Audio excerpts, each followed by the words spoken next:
How much edging would you have to do to need something like this? I guess if I had a lot of driveway and sidewalks to worry about, I might need it, but fortunately, that's not my situation. But just like any other machine, eventually you're going to have some problems with it, no matter how well you take care of it. And this one has two big problems that we need to fix, otherwise it's going back into the shed. In today's video, we're going to be looking at this Cub Cadet branded lawn edger. And the problem was that I was told it was leaking gasoline and that the belt is beginning to show some wear. As you might have guessed, this machine is not mine. It belongs to a coworker, so hopefully their diagnostic wasn't wrong. Otherwise, we could end up wasting our time on a problem that may not exist. But before we go too far, I want to record all the information we can find. That way, when we order our new parts, we'll get the right ones. And of course, the part I'm talking about is the belt, which as you can tell is beginning to crack in places. Now while I've got it, I wouldn't mind changing the oil too, and it's a good thing since it looks like someone poured in the entire bottle instead of the correct amount. So there is one obvious way to tell if your carb has been leaking fuel, and that is by the air filter. It'll either be soaked in gasoline or stained from it, and even though this one is not perfect, I don't see the typical signs of a leak. There's also no standing fuel at the inlet for the carb, but we'll still take it off for a better look. But before we do that, I wouldn't mind seeing just how dirty this machine is and then give it a quick cleaning if it's bad. Now edgers like this one are known for being covered in not just some oil but also dirt, which makes sense seeing as that's part of their job. But shockingly, this one is practically spotless, so now I'm a bit confused. So how does an edger like this one experience this kind of belt wear but it looks like it's only been used for about an hour or so? Now the answer is quite obvious because it's only been used for a couple of hours. However, it may have been sitting for a long time between uses. I think that's what happened here on this one. I believe it's seen very little usage, but the belt is showing just how much time has passed by. And now that this machine is dry, not to mention a bit cleaner, we can now see the wear even better. Now I hate saying this, but it's a lot worse than we thought it was, so I guess we better order a new belt because there's no saving the original one.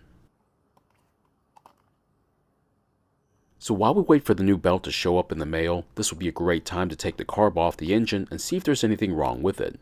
But now that we pretty much confirmed that this machine has seen very little use, I'm now concerned about their assessment about the fuel leak. Now I'm not saying that they're lying, but they might be mistaken about it due to its circumstances. If you're curious, there wasn't much fuel in the system to begin with, but I still don't want to make a huge mess. But I do want you to notice how unique the choke bypass system is on this off-brand engine. It's actually quite ingenious for how simple it is, however, it's still going to give us a problem here in a bit. So while trying to pull the carb away from the engine, you're going to notice all the linkages that's keeping it in place. And although the one for the throttle plate is pretty simple to disconnect, the one for the choke arm won't be. So for this one, I find it a whole lot easier just to take out the stud further away from the engine. So to do that, I'll just install the nuts we took off earlier back to back, and then after tightening them together, we'll then use them to loosen the stud. You're welcome to take out both studs, however one should be plenty to free the carb. And once the stud is out, we should now be able to pull the carb free from the last stud. Next, we're going to take off the bowl nut at the bottom of the carb and then take off the bowl. We then want to see if there's a problem with the float and how it moves. The thing is, I don't see anything wrong with how it's working. It's moving just like it should be. Next, we're going to get to the needle and see what kind of condition the tip is in. And even though there is a slight imprint from the needle seat, there's nothing wrong with it either. Now the needle seat itself is a brass piece that's pressed into the carb, but I don't see anything wrong with it either. I guess we could just replace the needle, but I think I'd rather just clean it and then test if there's a leak before making that choice. So to test it, I've got a fuel line connected to the port and I'm blowing into it, all the while working the float to see if there's a leak. Yes, it's doubtful that I'm able to push more than a couple of psi of pressure into the line, but the thing is, I don't hear it leaking at all. After my testing, I'm pretty certain that it's not going to leak, but I'd rather just test it with fuel in the system instead. I'll just loosely install the carb onto the engine and then put some fuel into the tank and see what happens. Now I am going to be testing this overnight and into the next day, so this should be pretty accurate.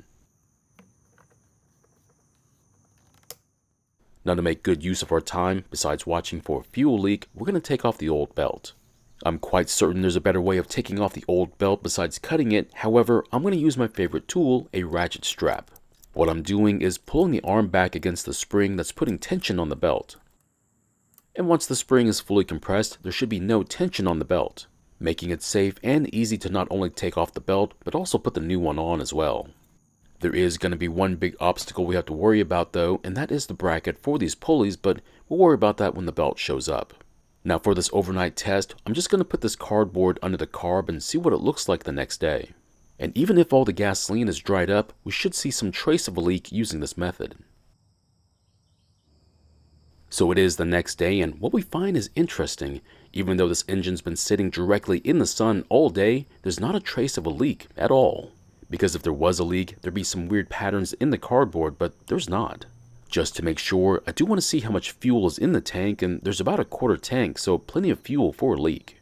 Now you might be wondering why I didn't just fill up the tank, and that's because I had no interest in losing all that fuel overnight. And thanks to overnight shipping, the belt just arrived, and with the ratchet strap still in place, this should be pretty easy. However, because this belt isn't worn out like the old one, it's not going to clear the pulleys, so we're going to need to do something about that. And the easiest way is to loosen the nut that holds the bracket for them so they can swing out of the way. And that's going to give us the clearance we need to get the belt between the pulley and the frame. After that, we'll just work the ends of the belt around the pulleys for the engine and the blade. This is why using the ratchet seemed like a pretty good idea, that and it seems safer than trying to use brute strength. Once the belt is installed, make sure to tighten down the nut for the bracket for the pulleys before loosening the ratchet. I'm also going to spray a thin lubricant on the shaft for the spring as well as the spring too, just to make sure they don't get stuck in the future. Now that the belt is on and the bracket is secured, we can finally loosen the ratchet and remove it from the machine. Now while we're here, this would be a great time to lubricate the wheels, and the best part is that these wheels have bearings in them. That means we don't have to take the wheels off to lubricate them. And instead, spraying the lubricant right where the bearing is more than enough to get the job done. So next up, we can finally finish the installation of the carb, and when we do, we'll be ready to try and start it. So I'm not going to change the oil just yet, since it's best to run the engine first to get the oil hot. The hot oil will do a better job of flushing out the sediments from inside the engine. I would have done the oil change earlier, except I didn't want to put gasoline into the system not knowing where the leak was coming from. Also, be certain that the choke can be bypassed just like I did, otherwise the engine's not going to get to full speed. When installing the filter base, make sure to connect up the emissions hoses because if you don't, dirt can get by the air filter. And if it does, the engine's going to wear out faster than it should. Now if you're having trouble finding this air filter, the ones made for Kohler engines should work for it. And the very last item to install on the engine is of course the recoil assembly. After that, we're ready to try and start it.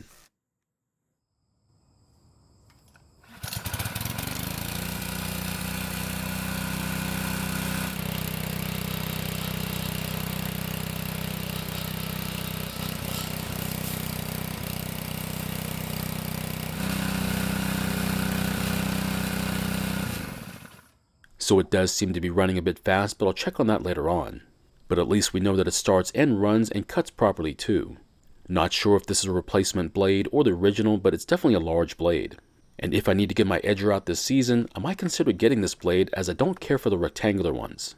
Now from what I'm told, most consumers don't even like using these as it's seen more of a hassle than a helpful tool. And to be honest, I agree with them. If I need to do some edging, I'll just use my string trimmer to do it. But if I have to do a lot of edging, then I might consider using something like this instead. So my question is, do you do enough edging to require another machine costing $200 to $400?